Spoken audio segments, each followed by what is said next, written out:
Hi boys and girls. Today we're going to read My Brother Martin by Christine King Ferris. Gather round and listen as I share childhood memories of my brother, the Reverend Dr. Martin Luther King Jr. I am his older sister and I've known him longer than anyone else. I knew him long before the speeches he gave and the marches he led and the prizes he won. I even knew him before he first dreamed the dream that would change the world. And here's a picture of our author.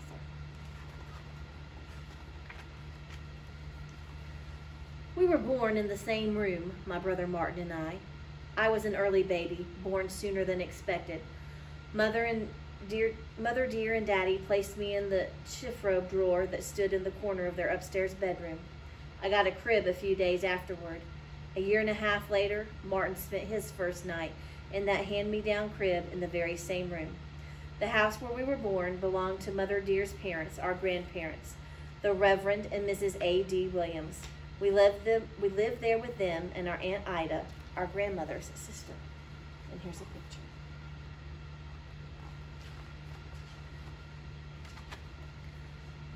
And not long after my brother Martin, who we called ML because he and Daddy had the same name, our baby brother was born. His name was Alfred Daniel, but we called him AD after our grandfather. They called me Christine, and like 3 peas in a pod, we grew together. Our days and rooms were filled with adventure stories and tinker toys, with dolls and Monopoly and Chinese checkers. And all that, although Daddy, who was an important minister, and Mother Dear, who was known far and wide as a musician, often had work that took them away from home, our grandmother was always there to take care of us. I remember days sitting at her feet as she and Aunt Ida filled us with grand memories of their childhood and read to us all about the wonderful places in the world. And here they are sitting.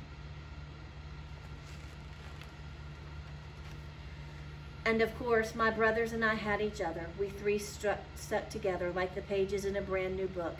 And being normal children, we were almost always up to something. Our best prank involved a fur piece that belonged to our grandmother. It looked almost alive with its tiny feet and little head and its gleaming glass eyes. So every once in a while, in the waning light of evening, we'd tie that fur piece to a stick and, hiding behind the hedge in front of our house, we would dangle it in front of unsuspecting passers-by. Boy, you could hear the screams of fright all across the neighborhood. And that's where we're going to stop for today. Thanks for listening.